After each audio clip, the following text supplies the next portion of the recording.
नमस्कार दोस्तों, मैं आशीष मिश्रा आपके अपने YouTube channel tuition tutorial by engineer Ashish Mishra में स्वागत करता हूं। मेरे दोस्तों, आज हम दिसंबर 2019 में जो सीटेट में पेपर हुआ था उसके 11 से लेकर 20 तक के क्वेश्चंस को कराएंगे। इसके पहले हमने आपको 1 से 10 तक के क्वेश्चंस को करा दिया है। यदि आप ना देखे हो तो उसको जाकर देखिए और मेहनत करते रहिए। और चलिए चलते हैं क्वेश्चन नंबर 11वां को देखने, जो कि बोर्ड पे लगा हुआ है। क्या है क्वेश्चन, जरा एक बार पढ़ देते हैं कि 3 ब्रांड ए, बी तथा सी के पेन क्रमशः 10, 12 और 24 के पैकेट में उपलब्ध है। क्या है कि 10, 12 और 24 के पैकेट में उपलब्ध है। यानी कि एक पैकेट अगर यहाँ पर हमने ये बना दिया, ये हमारा ए पेन हो गया, ये बी हो गया और ये सी हो गया। ये बी पेन हो गया और ये सी हो गया। ए की संख्या क्या है? ए की संख्या हमारी 10 है। बी की संख्या क्या है? 12 है। और सी क्या है? 24 है। और ये क्या है? एक पैकेट है। ये टोटल एक पैकेट, जैसे एक पैकेट लाइए, एक पैकेट में ए के अंदर 10 पेन है, बी के अंदर 12 पीस पेन है और सी के अंदर 24 पीस पेन है। ठीक है। यदि एक दुकानदार को तीनों प्रकार के पेनों की समान संख्या में खरीदनी है, मतलब तीनों प्रकार का पेन जो भी खरीदेगा वो समान संख्या में खरीदने हैं, तो उसके द्वारा खरीदे जाने वाले पैकेटों की न्यूनतम संख्या क्या है? यानी कि वो पूरा का पूरा पैकेट ही खरीदेगा। ठीक है। तो अब आपको देखना है कि कितने पैकेट इन सब के खरीदे कि उसको ए में भी उतना ही पेन मिल पाए, बी में भी उतना पेन मिल पाए और सी पे भी उतना ही पेन मिल जाए। मेरे दोस्तों, इसको ऑप्शन के थ्रू भी हम लोग कर सकते हैं। कैसे कर सकते हैं आइए देखिए। जैसे पहला हमारा है, पहला क्या है? ए 12। अगर हम इसमें रखते हैं 12, देखिए ऐसे करते हैं, 12 करेंगे तो 10 पेन है। 12 पेन में कितने, 12 पैकेट में कितने पेन आ जाएंगे? 12 पैकेट में आ जाएंगे 120 पेन। ठीक है। उसके बाद बी, दूसरे नंबर पे हम क्या रख देते हैं? 10 पैकेट अगर लेते हैं तो इसमें कितने पेन होंगे? 10, 12 को 10 से मल्टीप्लाई कर दिए 120 ही आ जाएगा। उसके बाद सी वाले में क्या है? 5। अगर इसको हम 5 से मल्टीप्लाई कर दें तो क्या हो जाएगा? 5 को 20, हाथ से लगा 2 और 5 में 10, 2 12, 120। तो आप क्या देख रहे हैं? पहले वाला जो ऑप्शन हम अगर इसमें रख रहे हैं तो सब में 120 पेन हो जा रहे हैं, यानी कि पहला ऑप्शन हमारा सही है।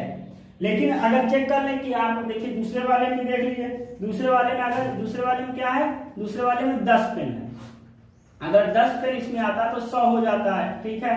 उसके बाद हमारा इसमें 12 पेन और 12 पेन हो जाएगा तो यहाँ पर हमारा 120 हो जाएगा। पहले ही ऑप्शन गलत हो गया क्योंकि मतलब समान संख्या नहीं हुई। ठीक इसी तरह तीसरे वाले में भी होगा और चौथे वाले में भी होगा।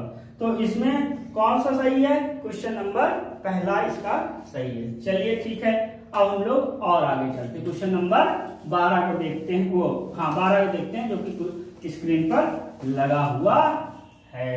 ठीक है। तो 12 नंबर क्या क्वेश्चन है? 12 नंबर है कि आयशा के पास, किसके पास?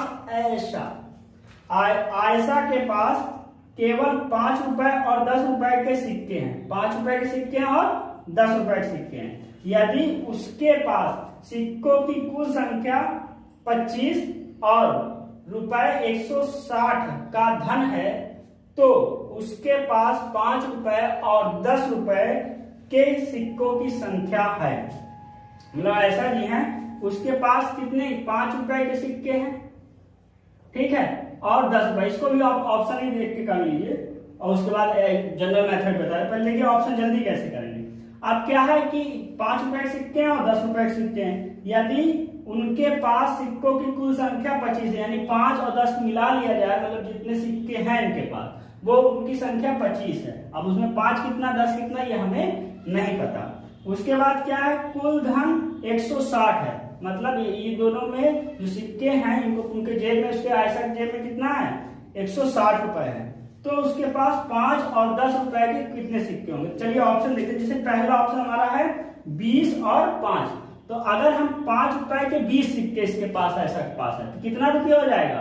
5 गुणे 20 यानी कि हमारा हो जाएगा 100 रुपए। ठीक है। और टोटल 160 है। और दूसरा इसमें क्या है कि 10 रुपए है उसके पास। 10 रुपए के 5 सिक्के हैं, तो 5 किए तो हमारा कितना आया? 50। और इन दोनों जोड़ेंगे कितना आएगा 150 रुपए, लेकिन कुल पैसा कितना 160 है, यानी ये ऑप्शन नहीं होगा। अब उसके बाद ए वाला ऑप्शन हमारा नहीं होगा, तो दूसरा देख लेते हैं।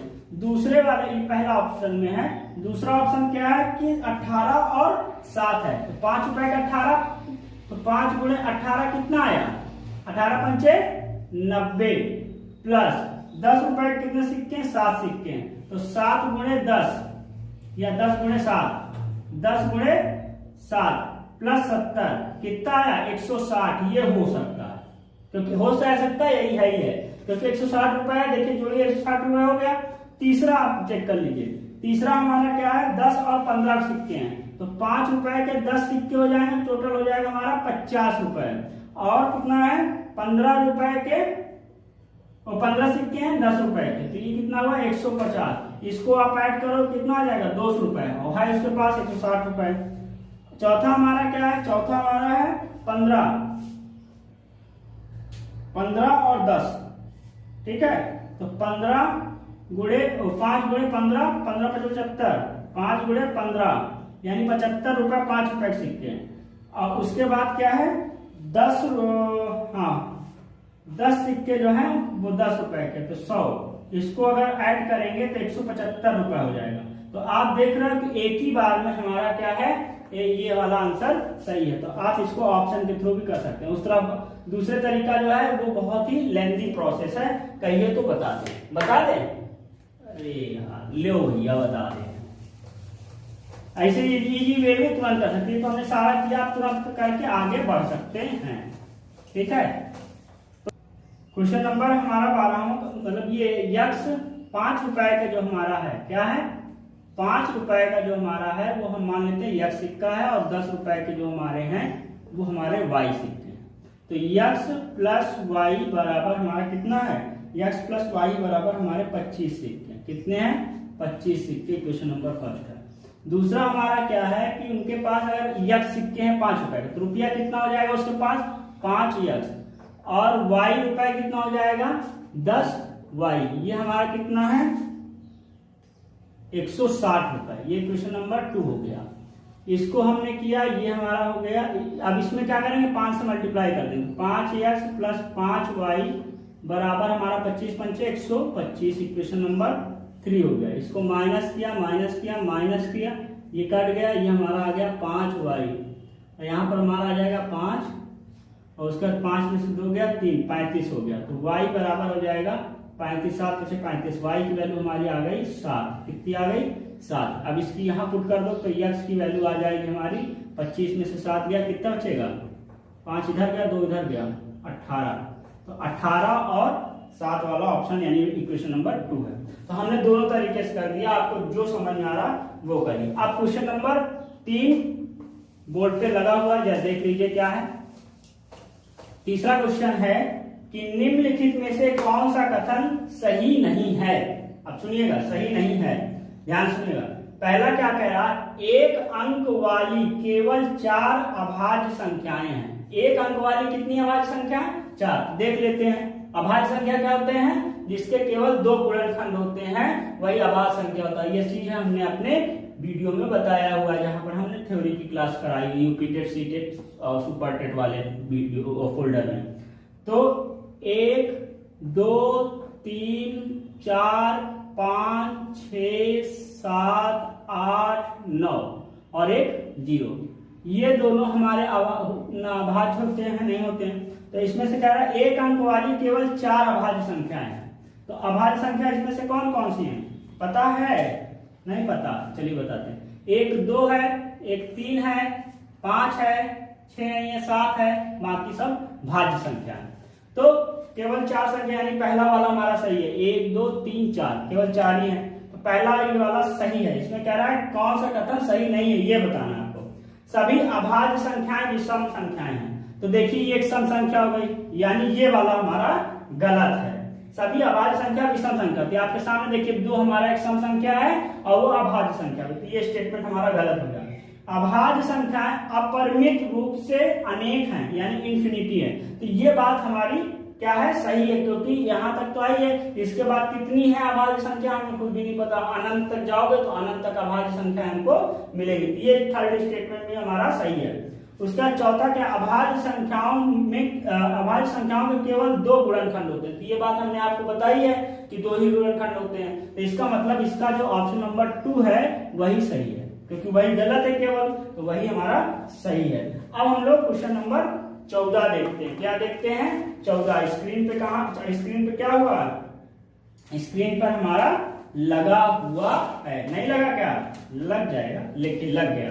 देखिए ये भी पढ़ने वाला, पढ़ लेते हैं, इसको रख कर दें। देखिए इसमें क्या कह रहा है, ध्यान सुनिएगा। एक रेलवे स्टेशन पर कार पार्किंग की पार्किंग दर यानी कि पार्किंग जो रेट है निम्न रूप से चित्रित की गई है कि, पहला सुनिएगा, पहला क्या हमारा कि 2 घंटे तक अगर आपकी पार्किंग 2 आवर होती है, केवल कितनी आवर होती है, 2 आवर तक, तो आपको केवल 50 रुपए देना है। कितना रुपए देना है, 50 रुपए। दूसरा क्या इन्होंने बोला है, दूसरा बोला है कि 2 घंटे से ऊपर यानी 2 आवर्स से ऊपर और 5 आवर तक यानी 5 आवर्स तक तो आपको कितना देना है, 75 रुपए देना। कितना रुपए देना, 75 रुपए देना।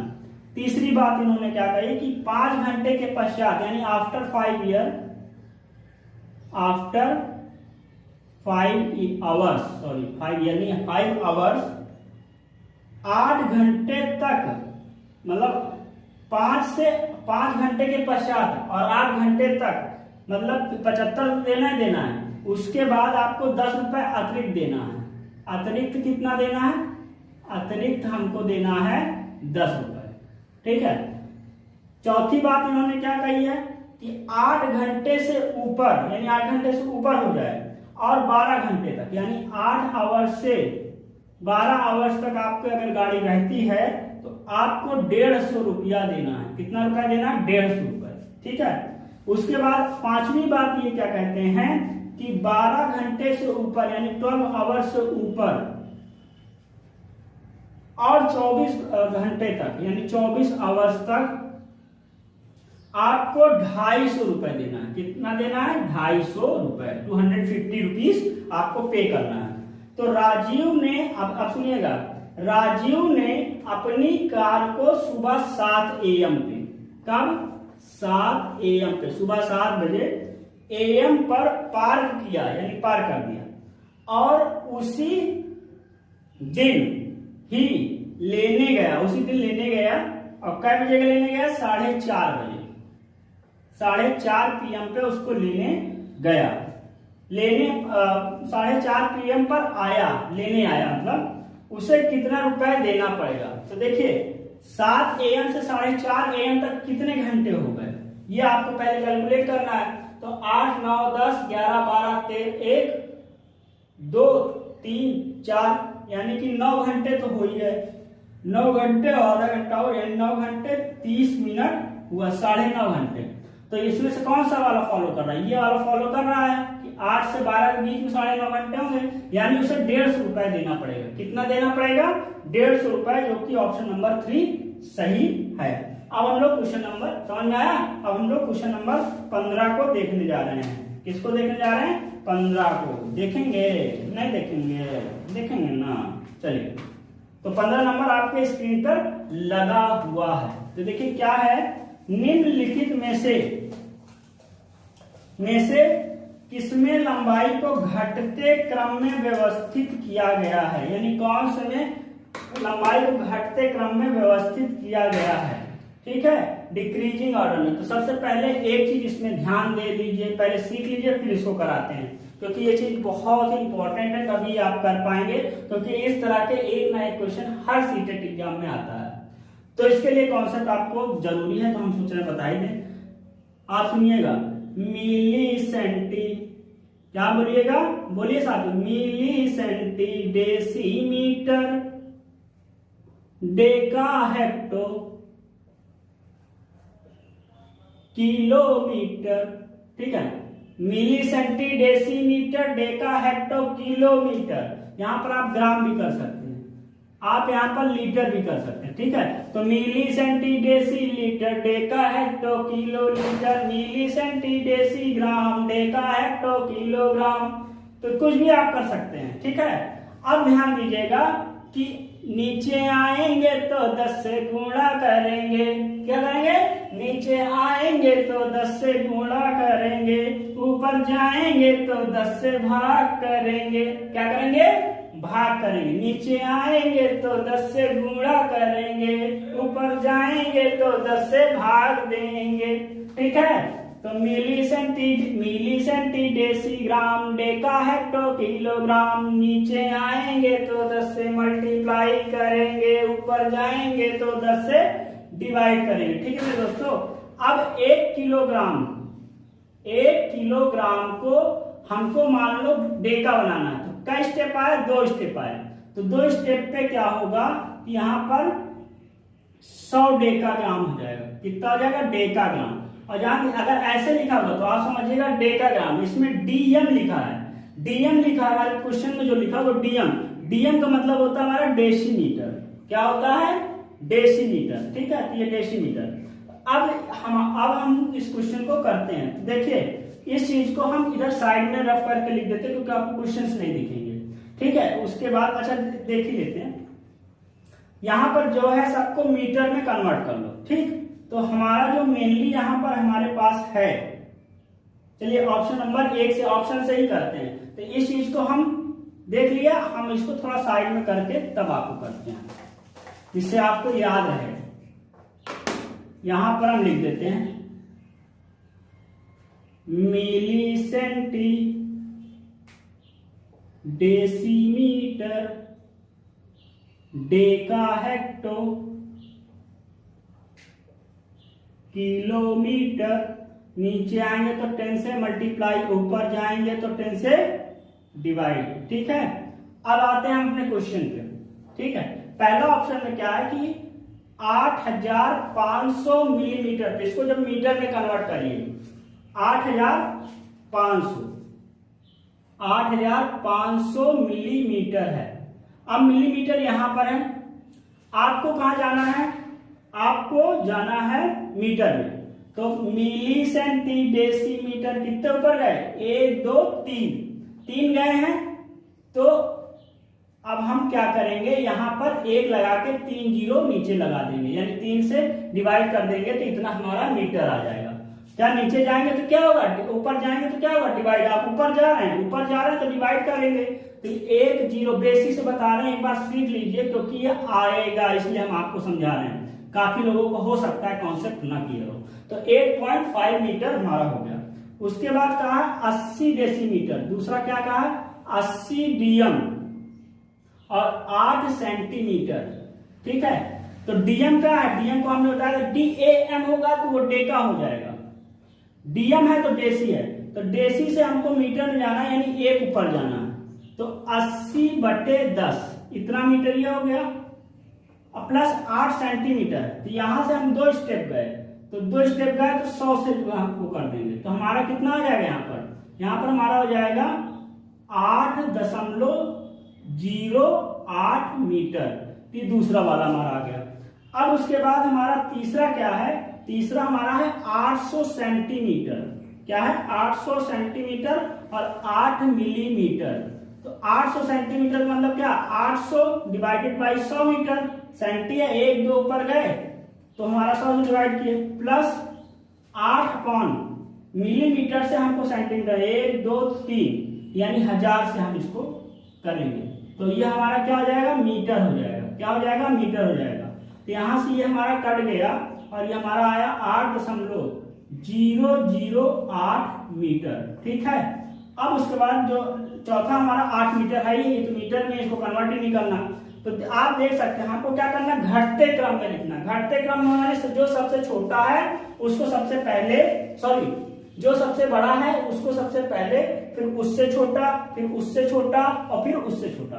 तो आप देख रहे हैं कि ये केवल 8 मीटर है, तो यानी ये पहले नंबर पे नहीं, सबसे अभी देखिए फिर सुनिएगा, ये 8 मीटर है, ये 8.008 है, दूसरे नंबर पे ये है। अभी देखते हैं क्या है, बता रहे 0.08 0.5 यानी सबसे बड़ा हमारा ये है। तो इसको हम पहले नंबर पे रखेंगे, ठीक है। और उसके बाद क्या है, उसके बाद 08 यानी कि ये हमारा दूसरे नंबर पे होगा, ये हमारा क्या होगा तीसरे नंबर पे होगा, और ये हमारा चौथे नंबर पे होगा। तो ये हमारा ऑर्डर होगा। तो इसमें क्या है, क्या इस सीक्वेंस में लिखा, पहला ठीक है, दूसरा ठीक है, तीसरा ठीक है, चौथा है, यानी इसका पहला ही ऑप्शन हमारा सही सॉरी अरेंज हो गया। क्योंकि आप दूसरा वाला अगर देखें तो उसमें 8500 mm तो है, फिर 800 सेंटीमीटर और 8 mm हो गए, यानी दूसरे नंबर पे आ गए। यानी दूसरा भी गलत है, तीसरा भी गलत है, चौथा भी गलत है, केवल कौन सा सही है, ऑप्शन नंबर इसमें पहला सही है। तो मेरे हिसाब से ये आपको समझ में आ गया होगा। अब हम लोग क्वेश्चन नंबर 16 देखते हैं। क्या देखते हैं, 16। तो 16 आपके स्क्रीन पर लगा हुआ है कि नहीं लगा है, लगा हुआ है। 16 नंबर हमारा है कि आप सुनिएगा इसमें क्या है, ये भी बहुत बढ़िया क्वेश्चन है कि कक्षा 2 के छात्रों को 44 लिखने के लिए कहा गया, तो वो 44 की जगह में 404 लिख दिए। अध्यापक के रूप में आप इसको कैसे संबोधित करेंगे, मतलब कैसे एड्रेस करेंगे। तो पहला क्या है, उन्हें सही उत्तर प्राप्त करने के लिए कहेंगे। भैया कहते तो बहुत कुछ है, क्या स्टूडेंट सुनते हैं, कहने से कुछ नहीं होगा। यानी ये ऑप्शन तो पहले ही आपका गलत हो गया, ये नहीं होगा। उनकी कॉपियों में सही उत्तर लिख देंगे। सही उत्तर तो हम कॉपी लिखते हैं, सही उत्तर लिखने से क्या होगा, बच्चे सीख लेंगे, नहीं सीखेंगे तो ये भी उत्तर हमारा गलत हो गया। सही उत्तर लिखने से कोई बात नहीं है।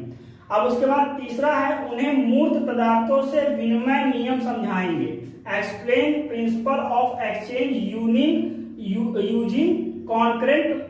Concrete materials. तो ये वाला सही हो सकता है, बताते हैं क्या है, चौथा भी पढ़ लें तो बताते हैं।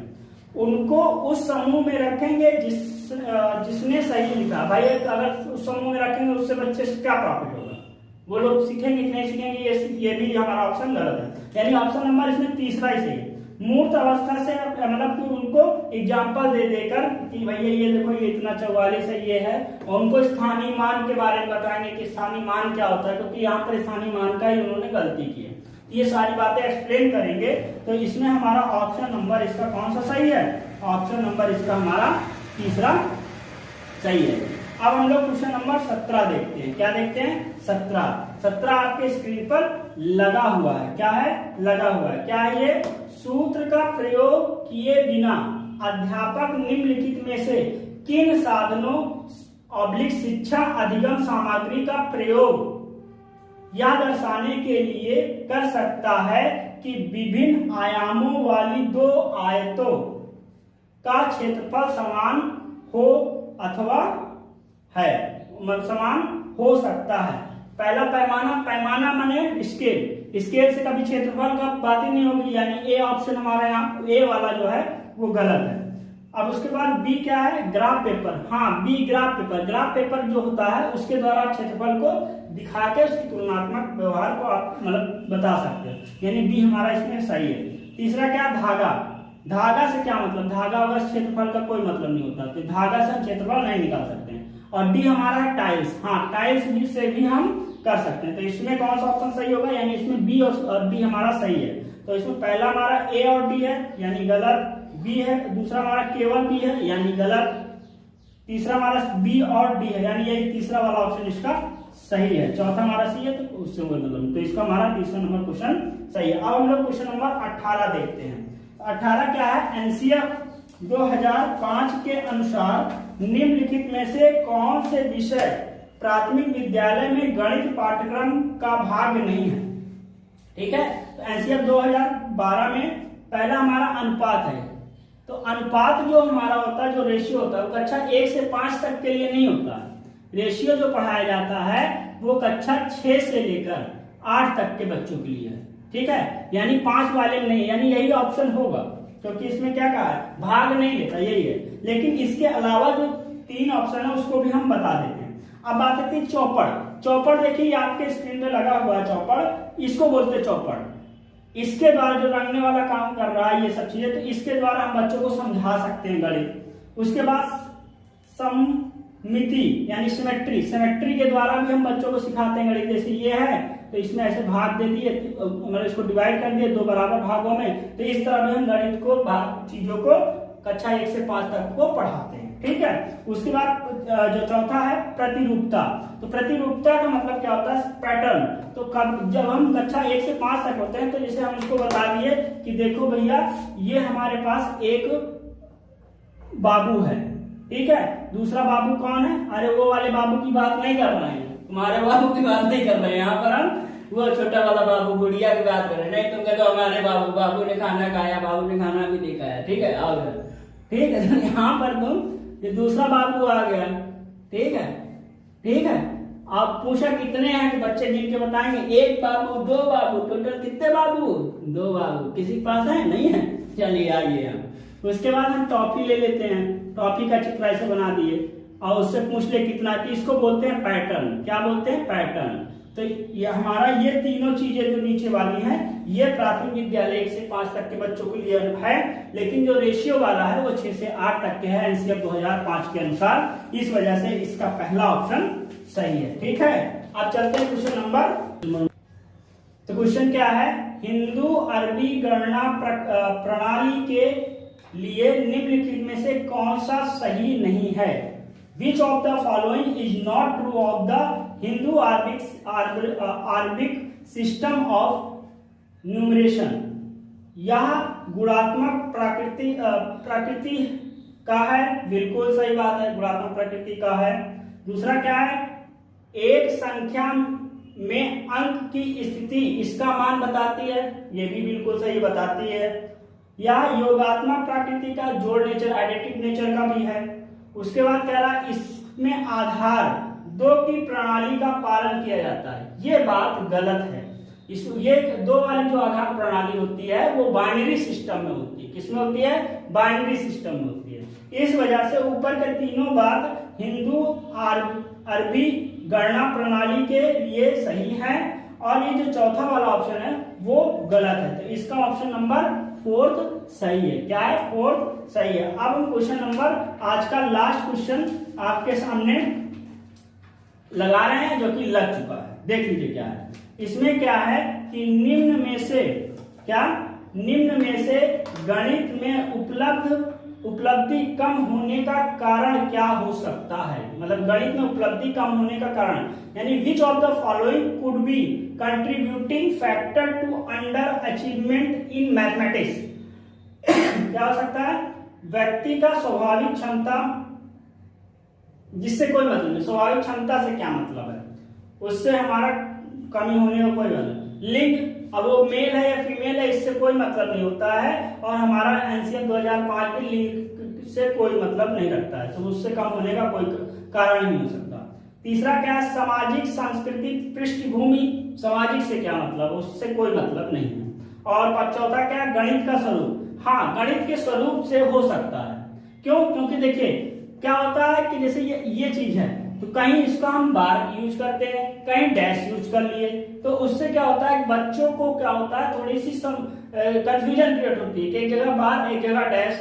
तो इस वजह से ये हमारा जो है ऑप्शन नंबर 4 सही है।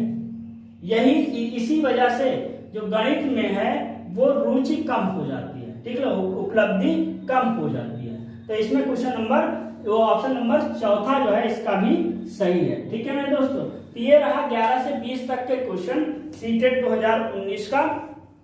और अब इसके बाद हम 21 से 30 तक जो लास्ट क्वेश्चन बचे हुए हैं उसको लेकर अगली वीडियो पे आएंगे। और आप लोग अगर नहीं पढ़ रहे हैं तो पढ़िए और अच्छे से करिए। इस बार सीटेट आपका बहुत ही अच्छे तरीके से निकलेगा, ये मुझे आशा ही नहीं पूर्ण विश्वास है। ठीक है, तो ठीक है दोस्तों, पढ़ते रहिए। धन्यवाद। जय हिंद, जय भारत।